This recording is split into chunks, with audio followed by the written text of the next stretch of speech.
Link TV presents Mosaic World News from the Middle East. Here are today's top stories. Egyptians rally in Tahrir Square to demand revolutionary justice.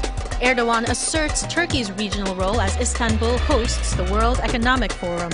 And the forced displacement of Palestinians continues on the 45th anniversary of the Naksa. Mosaic, world news from the Middle East, begins now.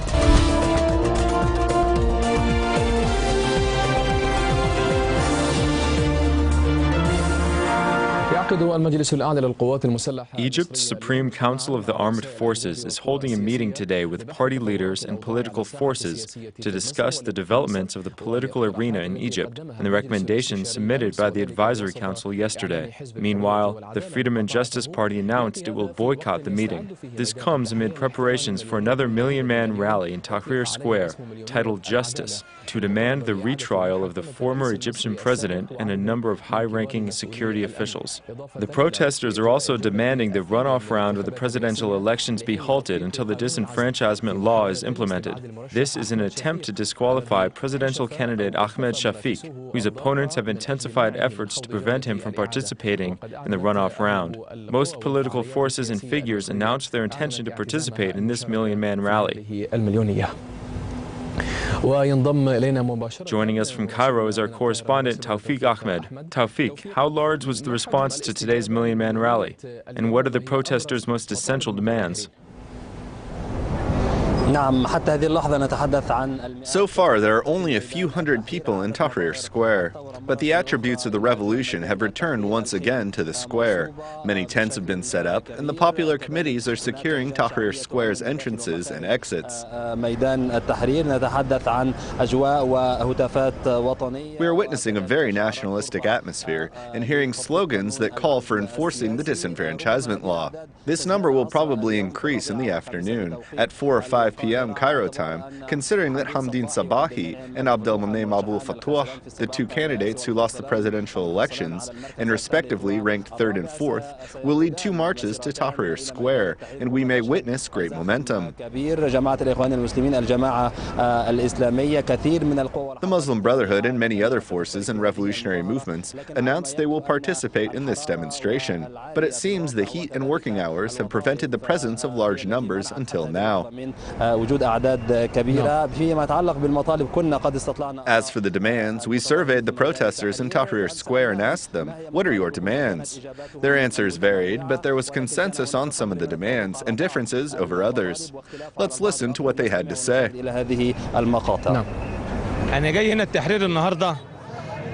I'm here today for the martyrs' blood that was wasted. The court that ruled let us down. Hosni Mubarak and Habib al-Adli must be put on trial again. This is my first demand. Then the disenfranchisement law must be enforced because Ahmed Shafiq is not fit for the presidency. The presidential race was rigged, and that's how Ahmed Shafiq was allowed to run. My third demand is retribution for the martyrs. I am here to confirm I am against electing the remnants of the old regime or any candidate that does not belong to this revolution. The martyrs' blood comes first. This is the first demand. Second, we don't want this presidential council. This is how they're trying to create problems among the people and divide us. We want bread, freedom, and social justice. To raise wages so people can live at ease. We also want an honorable president. It's not important if it's Ahmad, Mohammed, or Adel. The most important thing is that he is decent and loves his country. All of these demands will be discussed at the Military Council's meeting.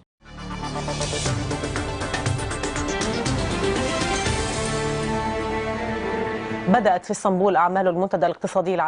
World Economic Forum on the Middle East, North Africa and Eurasia opened in Istanbul with the participation of nearly 1,000 political and economic figures from over 70 countries. The forum will look into many economic and political issues, the impact of the Arab revolutions and, most notably, the situation in Syria. Palestinian President Mahmoud Abbas and presidents and prime ministers of many countries, including Tunisia and Jordan, are participating in the forum. 3 years after boycotting the World Economic Forum after his famous argument over Gaza with Israeli President Shimon Peres in Davos, here is Turkish Prime Minister Recep Tayyip Erdogan achieving what he aspired to at the time. He is hosting the Economic Forum in his economic capital, Istanbul.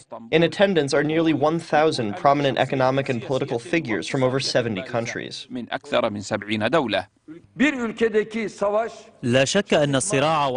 There is no doubt that conflict, war, displacement, and terrorism in any country directly impacts neighboring countries. Turkey's initiatives on some regional issues and speaking out about some other issues never imply we wish to interfere in the affairs of others. Rather, it expresses our concerns over our neighbors' problems and our desire to contribute in solving them. Over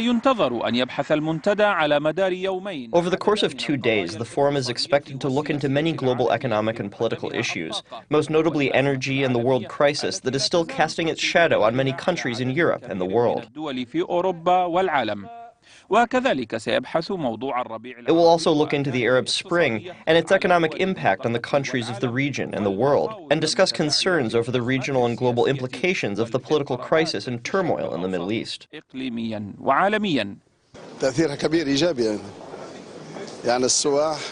has had a great positive impact. Tourists visit countries that are democratic more than they visit dictatorships. Maybe during the first phase, some believe there is turmoil, but at the end of the day, they encourage democracy, and I am certain of it. So its impact is positive on the economy, on investment, and on tourism as well.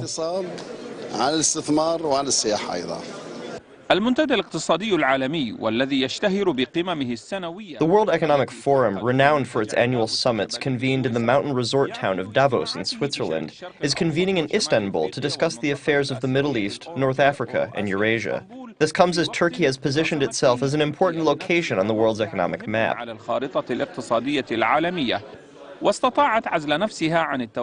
Turkey has managed to isolate itself from the political and economic malaise reverberating across its borders as its economy grew by 8.5%, posting the second fastest growth of a world economy after China. While the head of the World Economic Forum is inviting Tayyip Erdogan to return to Davos and forget about the past, leaders of the Turkish government believe the time has come for Turkey to leave its political and economic mark, not only in the region, but the world. From Istanbul, Abdul Nasser Singhi, BBC.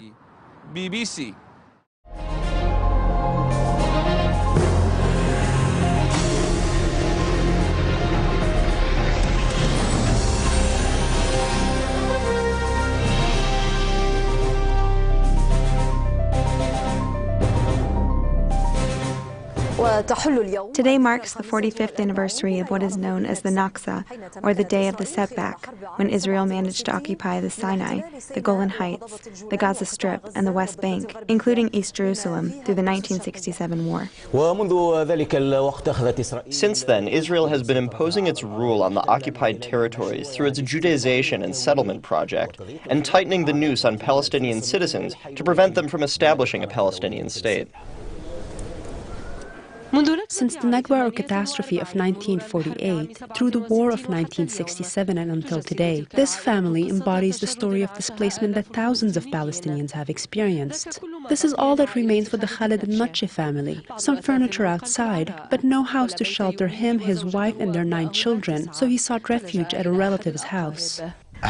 This is my home, this is my bedroom, and this is the kitchen. 2 months ago, Khaled was forced to evacuate the house he built in Jerusalem after settlers seized it. We were displaced in 1948 because of the 1948 war. We went to my grandfather's house in Hoshashe in Balda al-Kadima, and after the 1967 war, we and other residents were again displaced. We came here to Beit Hanina, and in 2012, we were displaced again. As soon as Israel occupied the West Bank, including the city of East Jerusalem, it began to annex parts of the city and control others. In a move that is not recognized internationally, it annexed East Jerusalem and began settlement construction and continued to displace the Palestinians. Israel has built over 170 settlements. And even though Israel only occupies less than 2% of the West Bank, over 40% of the territory is under its control, and Palestinians are banned from using it.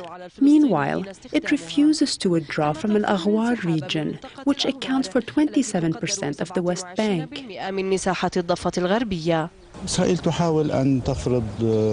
Israel is attempting to impose an autonomous region in the name of a state, but not a state in the true sense of the word. The Israeli conditions are very clear. They do not want the refugees to return. They do not want to give up Jerusalem. This reality does not enable the Palestinians to establish their state in more than 42% of the West Bank, in addition to the Gaza Strip.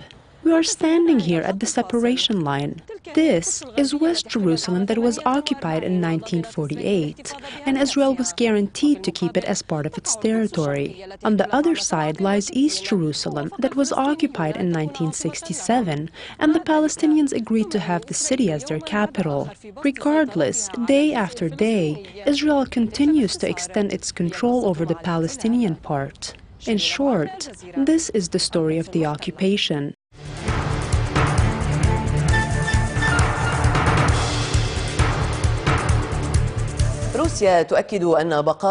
Russia stressed that keeping Syrian President Bashar al-Assad in power is not a precondition. The Gulf Cooperation Council condemned the violence against civilians, and the Syrian Foreign Ministry confirmed the ambassadors of Western countries are no longer welcome in Damascus. The Syrian crisis was present in Russian President Vladimir Putin's discussions in Beijing. Putin is there to attend a security summit. Chinese TV confirmed the Russian president and his Chinese counterpart Hu Jintao urged the international community to support the plan of the UN envoy Kofi Annan. Meanwhile, Russia confirmed that maintaining the Syrian president in power is not a precondition to reaching a solution in Syria. On the sidelines of the meeting of the Islamic Development Bank Group in Jeddah, the UN Secretary General urged President Bashar al-Assad's government to immediately end the violence. We are deeply troubled by what has been going on. President Bashar al-Assad's government must stop the violence immediately in the name of humanity and start a political dialogue with its foes. Annan's plan remains central to the resolution of the Syrian crisis. In another development, the Gulf Cooperation Council condemned the ongoing violence against civilians in Syria. We hold the UN Security Council responsible for fulfilling its duties as stipulated by the UN Charter and take the necessary measures to guarantee the immediate implementation of the Joint Envoy's plan in accordance with Chapter 7 of the Charter. Meanwhile, after meeting with the head of the Observers delegation, Robert Mood, Syrian Deputy Foreign Minister Faisal al-Miqdad confirmed that Syria is keen to successfully implement the Annan plan. The impasse was not caused by the Syrian side, but by the other side. We have long waited for the other side to correct its policies and positions so that it will provide the necessary support for Annan's mission and the Observer's mission. But unfortunately, we are forced to take these measures because the others do not want this delegation to succeed in its mission, nor do they want Syria to restore stability and security. The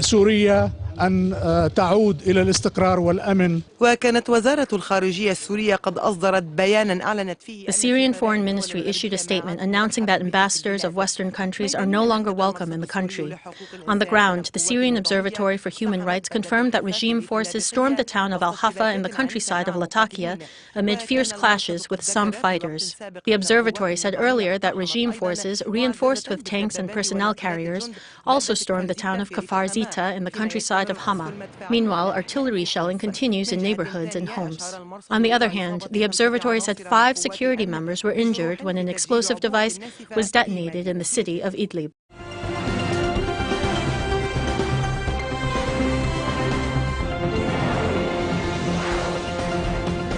The non-aligned movement, meanwhile, is throwing its weight behind Iran's efforts to develop peaceful nuclear technology. The words of support came in a statement by the NAM representatives at the International Atomic Energy Agency Board of Governors. They say they're concerned that the UN nuclear agency has failed to provide Iran with documents regarding the so-called alleged studies. The West says the documents support its claims that Iran has conducted studies on developing nuclear weapons. Iran questions the authenticity of the documents and insists its program is purely civilian. The NAM countries stress that access to peaceful nuclear energy is the fundamental right of all countries. Tortured in detention, that's what 3 leading Bahraini opposition activists complained of during their trial session. They've told the court that they had been beaten, insulted and humiliated in custody. The 3 activists face up to life in prison on charges of plotting to overthrow the Al Khalifa regime. They're among thousands of detainees arrested as part of the regime crackdown, directly backed by Saudi Arabia. Scores have also been killed in the crackdown on anti-regime rallies that erupted more than a year ago. Protests continue across the kingdom, with a fresh rally held in Sitra.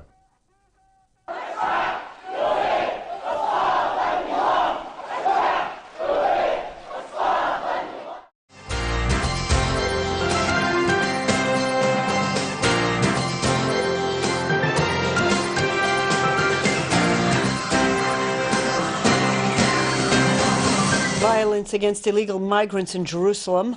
Unknown assailants set fire to an apartment housing some 40 Eritreans on Jaffa Street. 4 people were lightly injured and evacuated to hospital for medical attention. The words, "Get out of our neighborhood," were spray painted on the door of the apartment. Officials suspect the fire was caused by arsonists. Police are investigating the incident. And the new infiltrators law has gone into effect, with illegal migrants facing up to 3 years of detention without trial. The law also includes up to 15 years of imprisonment for an Israeli who assists an infiltrator. The new law is part of the government's effort to stem the tide of job seekers infiltrating across the border into Israel. We get more in this report from Dennis Zinn.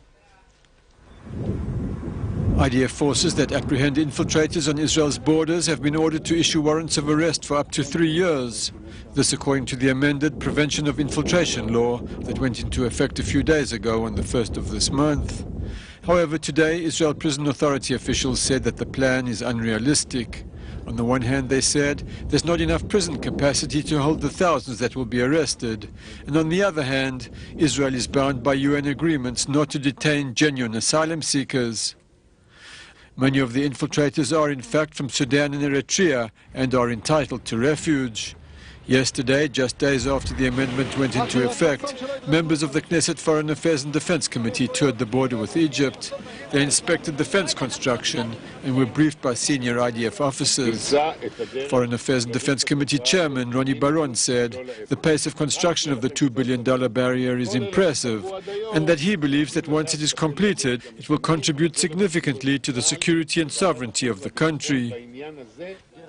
Knesset member Ariel Eldad of the National Union Party, who was former IDF chief medical officer, said that no fence will stop the migrants and that the only way to deter infiltration is to shoot anyone trying to enter the country illegally. The Knesset members heard that in May, 2,031 Africans sneaked across Egypt's border into Israel, adding to the 8,500 that arrived since January. Up to now, the infiltrators could only be detained for 10 days, and if it were found that they did not pose a security threat, they were released and usually ended up in South Tel Aviv, where most of the 60,000 African migrants are living. The demographic changes in these low-income neighborhoods have caused severe clashes between the wannabe new immigrants and the veteran Israeli community.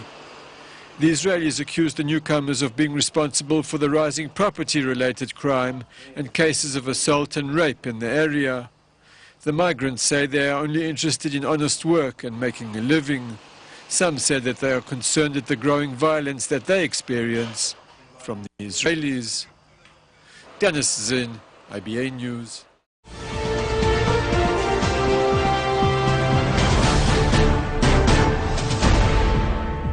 In Yemen, battles between government forces and al-Qaeda's terrorist groups were renewed in the province of Abyan as security forces requested a security cordon around the capital Sana'a in anticipation of possible terrorist operations in the capital.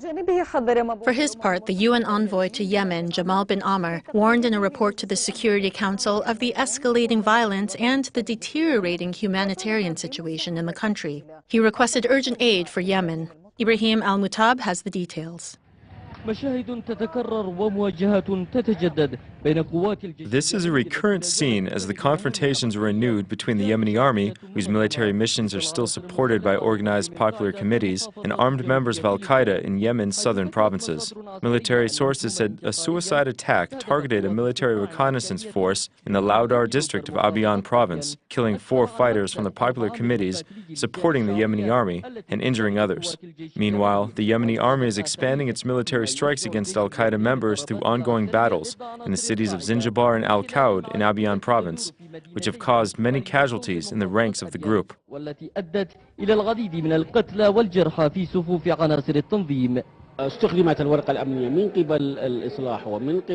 security card was played by those calling for reform and by the authorities.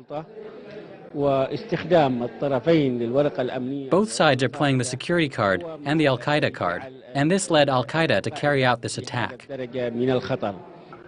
As fighting continues in the major cities of the southern province, knowledgeable sources said Yemen's naval forces are still incapable of preventing the infiltration of al-Qaeda fighters and the flow of weapons through the sea. This comes as the army, as well as a large number of fighters from the popular committees, started moving towards Shakra, an important stronghold for the terrorist group's members. This confirms that Yemen's naval ports are still facing many issues that are helping al-Qaeda members. I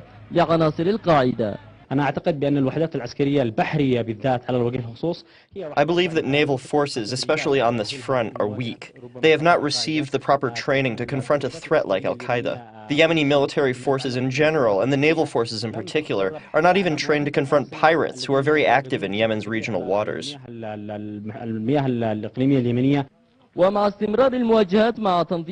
the confrontation continues with al-Qaeda, which is attempting to move its battle with the army into major cities in the southern provinces, the Yemeni Interior Ministry ordered heightened security measures in the security zone surrounding the capital Sana'a, in anticipation of security breaches in the capital. As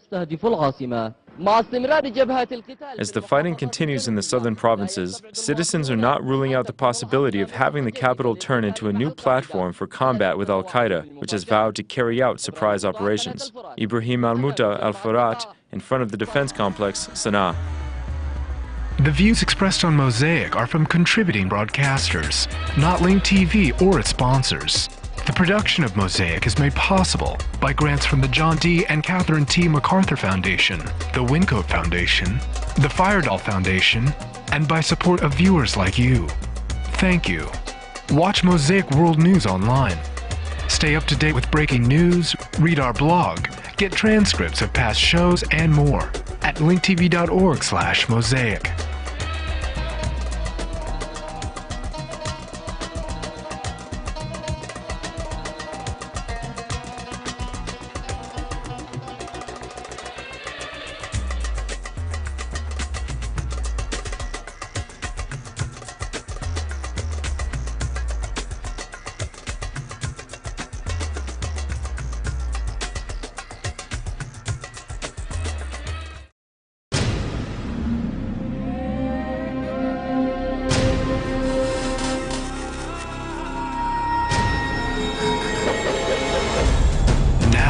Airwaves, a global channel of uncompromising stories. World news, documentaries, entertainment, and culture. Link TV, connecting you to the world. For more information, visit linktv.org.